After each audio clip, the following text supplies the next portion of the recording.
अध्याय 2 श्लोक नंबर 12। न त्वेवाहं जातु नासं न त्वं नेमे जनाधिपाः न चैव न भविष्यामः सर्वे वयमतः परम्। अर्थात न तो ऐसा ही है कि मैं किसी काल में नहीं था, या तू नहीं था, अथवा जनाधिपा ये राजा लोग नहीं थे। न च और न ऐसा ही है कि इससे आगे हम सब नहीं रहेंगे। भविष्याम भविष्य में भी हम नहीं होंगे। कहने का तात्पर्य ये है कि भूतकाल में भी हम थे, मैं था, भगवान कृष्ण कह रहे हैं अर्जुन तू भी था और ये राजा लोग भी थे, और अब भी हैं और भविष्य में भी होंगे। तो इसलिए भी शोक करने का कोई कारण नहीं है। इसको समझने के लिए हम दो उदाहरण ले सकते हैं। पहला हम उदाहरण ले सकते हैं फिल्म का, मूवी का। तो एक फ़िल्म में जो कलाकार होते हैं वो चाहे उस फिल्म के एंड तक मर जाते हैं या कुछ भी हो जाता है, लेकिन जब एक दूसरी फिल्म बनती है तो उसमें फिर वही लोग, वही कलाकार दोबारा आते हैं और कहानी एक नई होती है। ऐसे ही हमारा जीवन है, एक फ़िल्म ये चल रही है और फिर हम सब चले जाएंगे, फिर एक दूसरी फिल्म होगी, उसमें भी हम सब यही लोग होंगे, क्योंकि जो कर्मों का बंधन है उस हिसाब से फिर दोबारा जन्म मिलेगा। जो लेना देना है वो फिर देना और लेना होगा।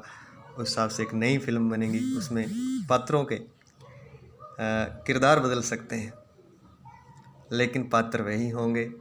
कहानी अलग हो सकती है लेकिन पात्र वही होंगे। ऐसा इसलिए कहा जा रहा है कि शोक करने का कोई भी कारण नहीं। हमें लगता है कि फ़िल्म जब ख़त्म हो गई या ख़त्म होने जा रही है तो उसके सारे पात्र, जैसे मान लीजिए ख़त्म हो गए तो वो मर गए। ऐसा नहीं है, वो मरे नहीं हैं। वो दूसरी फिल्म में फिर जिंदा है, दूसरी के बाद फिर तीसरी में फिर जिंदा, ऐसे ये कहानी चलती रहती है। लेकिन कुछ लोग इतने मोहित हो जाते हैं दृश्य के प्रति, जब हम एक थिएटर में बैठकर फिल्म देखते हैं 2-2.5 घंटों की, तो हम इतने मोहित हो जाते हैं दृश्य के प्रति कि हम रोने लगते हैं, हम दुखी हो जाते हैं। तो आप अंदाज़ा लगाइए, वो फिल्म हमें पता है, सब कुछ हमें वहाँ पता होता है। हम घंटा पहले उसको देखने आए थे, हम बैठे थे हॉल में, हमें यही पता है कि हम हॉल में बैठे हुए हैं, और फिर भी हम दुखी हो जाते हैं, आंखों से आंसुओं की धारा बह निकलती है।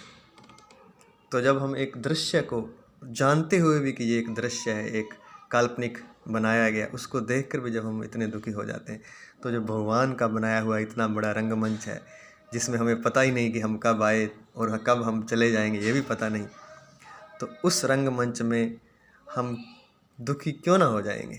उसमें तो हो ही जाएंगे ना दुखी, क्योंकि जब एक दृश्य को देख के हम दुखी हो रहे हैं तो यहाँ तो साक्षात जिंदा व्यक्ति बनाए गए हैं, जिंदा ड्रामा चल रहा है, जीवित नाटक चल रहा है। तो जीवित नाटक को देखकर तो हम दुखी हो ही जाएंगे। किसी बहुत बड़े राइटर ने, कवि ने कहा है कि जीवन एक रंगमंच है और हम उस रंगमंच के पात्र हैं और हम यहाँ अभिनय करते हैं।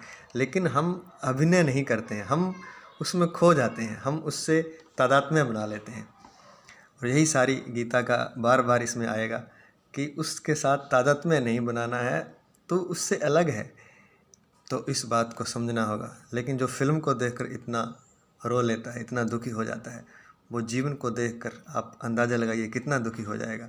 और यहाँ तक भी होता है कि इतना दुखी हो जाता है व्यक्ति, वो जा तो किसी को मार देता है, किसी की हत्या कर देता है, या खुद भी कई बार मर जाता है, आत्महत्या कर लेता है। इतना दुखी हो जाता है, इतना उसको सच मान लेता है कि अपने जीवन को ही वो समाप्त कर लेता है। लेकिन अगर हम सही तरीके से जीना चाहते हैं तो इसे एक रंगमंच की तरह समझना होगा, और समझना होगा कि मैं इससे अलग हूँ, मैं, जो मेरी आत्मा है वो इससे अलग है। ये जो शरीर मुझे मिला है ये एक पात्र है। जब तक हम ऐसा नहीं समझते तब तक हम दुखी रहेंगे, उस दुख से मुक्त नहीं हो सकते, क्योंकि असत्य को हम सत्य समझे बैठे हैं और सत्य का तो हमें भान ही नहीं है। जो बाहर शरीरों को लेकर एक नाटक चल रहा है उसको हम सत्य माने बैठे हैं, और जो हमारे भीतर आत्मा है, जो प्रभु बैठे हुए हैं हर व्यक्ति के अंदर सत्य की तरह, उसका तो हमें ध्यान ही नहीं है, उसका तो हमें ख्याल भी नहीं है। जब हमें उसका ख्याल आएगा और उसका ख्याल लगातार सतत बना रहेगा, और बाहर को हम एक रंगमंच समझते रहेंगे, तब हम इस दुख से मुक्त हो सकते हैं। और इसका एक दूसरा उदाहरण भी ले सकते हैं, जैसे कि हम स्वप्न देखते हैं, तो स्वप्न में भी हम बिल्कुल उसके साथ एक हो जाते हैं, दुखी हो जाते हैं, बहुत दुखी हो जाते हैं, जैसे कि जीवन में होते हैं। लेकिन जैसे ही हमारी नींद खुलती है तो हम देखते हैं कुछ भी नहीं था, अपने आप पर ही हंसते हैं, लेकिन उस समय नहीं हंस सकते। तो अगर हम उस समय हंस सकें, जो जीवन हम इस समय जी रहे हैं, अगर उसमें जितनी भी बड़ी परिस्थिति आती है, जितना भी बड़ा दुख आता है, उसको एक नाटक समझ सकें, उस पर हम हंस सकें, तो हम सही तरीके से जी सकते हैं। नहीं तो जीना बड़ा मुश्किल है, दुखों से भरा हुआ है। इसी बात को भगवान कृष्ण इस श्लोक में अर्जुन को समझा रहे हैं कि न तो ऐसा है कि मैं किसी काल में नहीं था, तू नहीं था, अथवा ये राजा लोग नहीं थे, और न ही ऐसा ही है कि इससे आगे भी हम सब नहीं रहेंगे। इसलिए चिंता का और शोक का कोई विषय नहीं है।